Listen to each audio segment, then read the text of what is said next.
तर इथे आपले कुप्याचे तुकडे एकदम रेडी आहेत. आज तुम्हाला पावापासून बनणारी रेसिपी दाखवणार आहे मम्मी. कटलेट किंवा फिश किंवा काय म्हणू शकतो आपण. काही बोलू शकत त्याला नाव विचार काय ठेवायचं. नमस्ते, आज मी पाव कटलेट बनवते. पाव कटलेट म्हणजे मी नरम पाव आणले त्याचे मी कटलेट बनवते. आता त्याच्यासाठी साहित्य दाखवते. एक बटाटा घेतलाय. एक बटाटा होता ना आणि आपल्याला शिजायला लवकर पाहिजे म्हणून मी बटाट्याची 4 फोडं केली आणि असं शिजवून घेतलंय. आता याच्यासाठी लागणारं साहित्य दाखवते. हे बेसन घेतलंय. 3 चमचे बेसन आहे. 2 चमचे तांदळाचं पीठ आहे. आपल्याला चवीपुरतं मीठ घ्यायचं आहे. आपल्याला चिमटीभर ओवा घ्यायचा आहे. पाव चमचा हळद. हा पाव चमचा पावभाजी मसाला घेतलाय. हा आपला मिरची मसाला आहे. थोडासा जिरा घेतलाय आणि अर्धा चमचा आलं लसूणची पेस्ट घेतली आहे. हे आपल्याला वांग घेतले.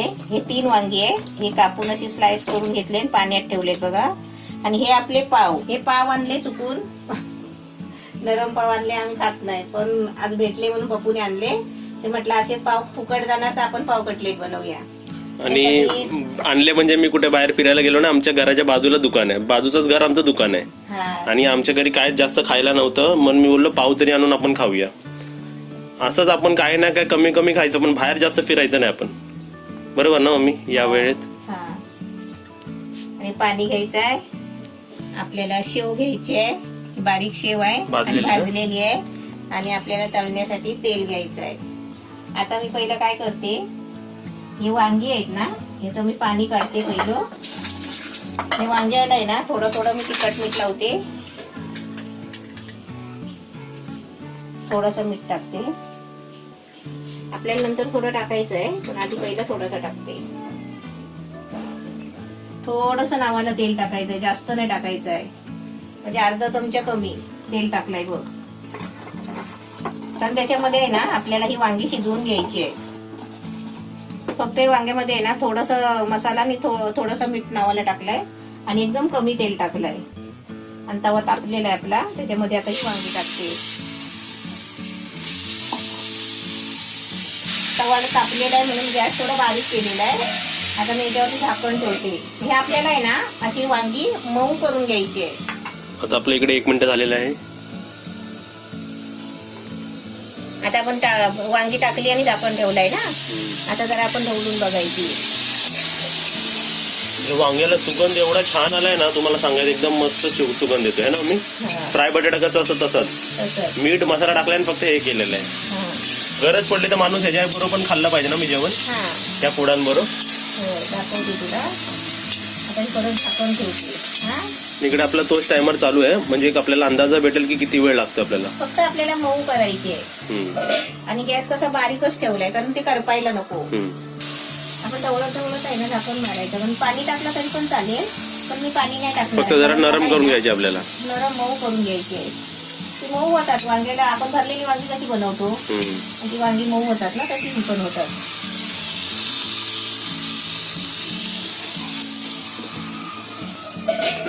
आता मी बेसन आणि तांदळाच्या पिठाची आहे ना पेस्ट बनवून घेते. 3 चमचे हे बेसन आणि 2 चमचे तांदळाचं पीठ. त्याच्यामध्ये थोडे थोडे आता मसाले टाकते आणि थोडे मसाले आहे ना त्याच्यामध्ये टाकायला ठेवते वांग्यामध्ये.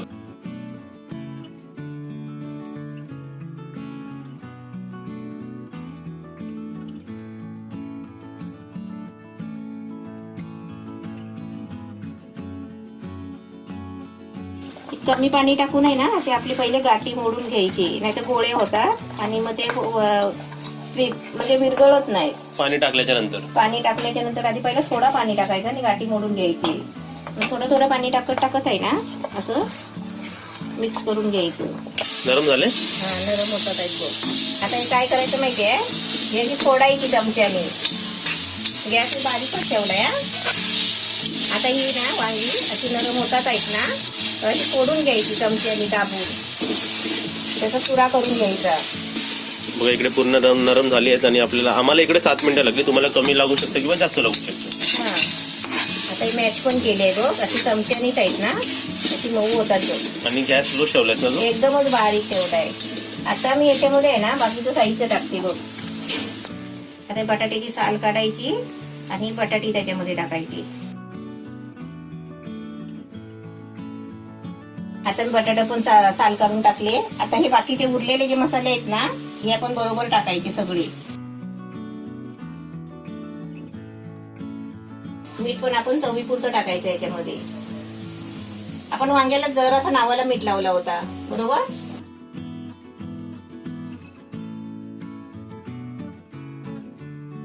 आता हे आपल्याला मिक्स करायचे सगळं.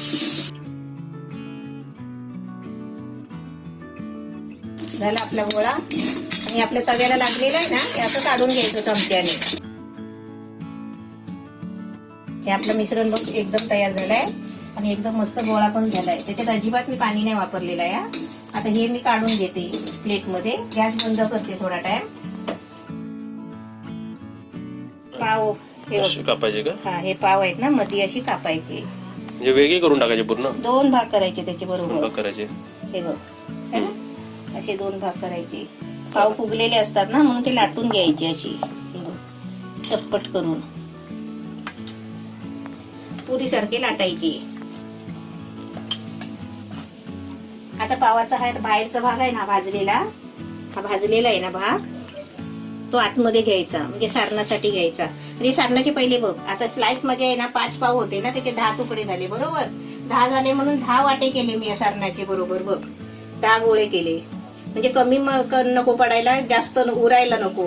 आता पावाचा आहे ना बाहेरचा भाग आतमध्ये घ्यायचा आणि ह्याला आहे ना असं बंद करायचा. आपल्याला काय डिझाईन वगैरे नाही काढायची आहे, फक्त असं बंद करून घ्यायचं. हे बघ, ते कशी पण डिझाईन येऊ द्या, करंजी सारखी. हा, कशी पण आली तरी चालेल.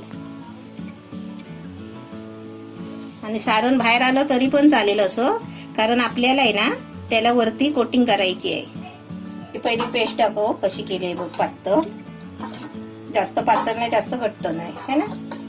शेव बारीक केलेली आहे. आणि पॅन मध्ये मी तेल टाकायला ठेवलंय. तेल बघ थोडासा ठेवलाय.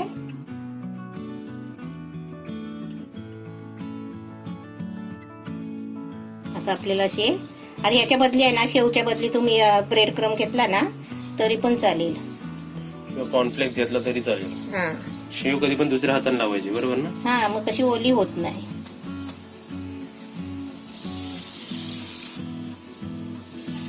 आपण ब्रेडचा चुरा घेतला तरी पण चालेल, छान होतात असे. आता आपले फिरवायला झाले. चांगला आवाज येतोय, कडक कडक. असं आपलं आहे ना, असे लाल होईपर्यंत आपल्याला फ्राय करायचे आहेत.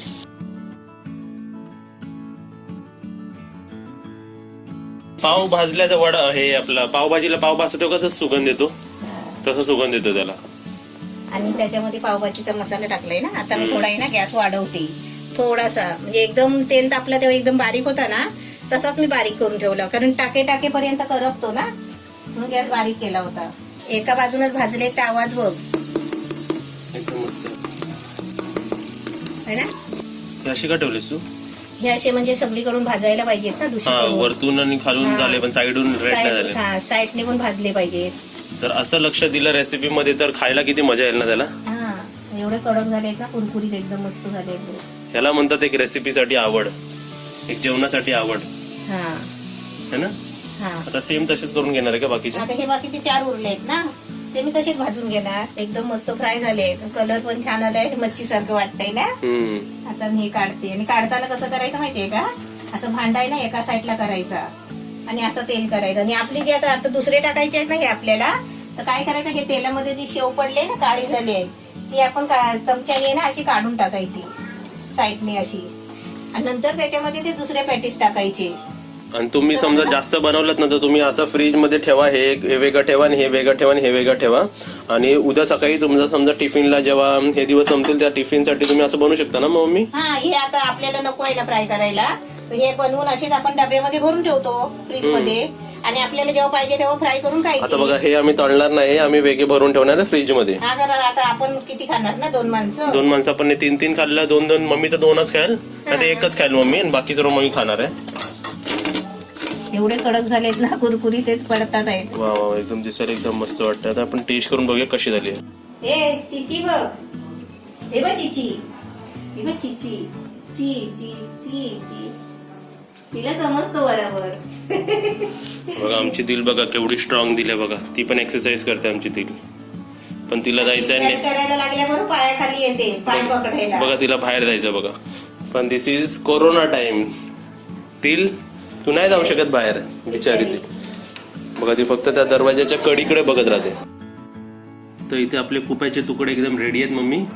सर्वात मोठा प्रश्न असतो की तेल आहे का त्याच्यात, कारण असे कमेंट्स येतात की तेल वाटतं का. तेल नाही आहे बघ. नाही, एकदम नाहीच्या बरोबर तेल आहे. आहे बघ. आणि वरतून पण असं वाटत नाही तेल आहे ते. आणि आवाज बघ. आता तुम्हाला मी तोडून दाखवतो बघा किती क्रंची आहे ते तुम्हाला आवाजानेच माहिती पडेल बघा. आता आला क्रंचचा आवाज. आणि बघा तोडून झालं बघा. आणि आतमध्ये सारून बघा. आता मी तुम्हाला टेस्ट करून दाखवतो की आपल्या वांग्याचं आणि पावाचं कटलेट किंवा फिश किंवा काय म्हणू शकतो आपण. काही बोलू शकत त्याला नाव विचार काय ठेवायचं. तुम्हीच सांगा नाव काय ठेवायचं आणि कशी झाली रेसिपी ते आता मी तुम्हाला टेस्ट करून दाखवतो. तर आता मी तुम्हाला हे इकडे तोडून दाखवलं होतं ना. आता मी तुम्हाला टेस्ट करून दाखवतो की रेसिपी कशी झाली. कुरुम कुरुम आवाज येतोय.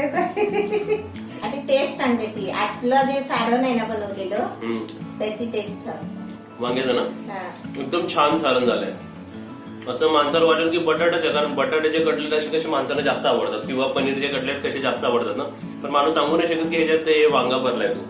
म्हणजे ते पाव आहे किंवा असं वाटतं ते ब्रेड क्रंच. म्हणजे एकदम ओव्हरऑल एकदम रेसिपी छान झाली. समजा काय नवीन मेन्यू कार्ड असेल ना तर त्यात तुम्ही लिहू शकता की तुम्हाला आज पाव वांग्याचे कटलेट भेटणार. तर माणसं विचार करत राहतील पाव वांग्याचे कटलेट काय असतात. बरोबर ना मम्मी. तर आता एक मिनिट. आता तर सांग, आपण अर्धा किलो वांगी आणली आणि आपल्याला समजा जास्त वांगी झाली, 1-2 वाचलेत वांगी, तर आपण हे असं कटलेट बनवायचं. पाव आणायचे. पाव आता कितीला, 3 रुपयाला काय 4 रुपयाला पाव भेटतात. 2 रुपये. 2 रुपयाला पाव भेटतात. असे 5 पाव आणायचे आणि असे कटलेट बनवायचे. वांग्याचा बटाटा तर आपल्याकडे असतो. आता तुम्ही बघितलं मी 1 बटाटा शिजवलं आणि 2 वांगी होती. अशी एवढी छोटी छोटी 2 वांगी होती. एकदम मस्त छान झालंय. रेसिपी एकदम छान झाली आहे. तुम्ही नक्कीच बनवा. व्हिडिओला लाईक करा, शेअर करा, कमेंट करा, व्हॉट्सअपवर शेअर करा आणि कशी वाटली रेसिपी तुम्ही नक्कीच आम्हाला सांगा.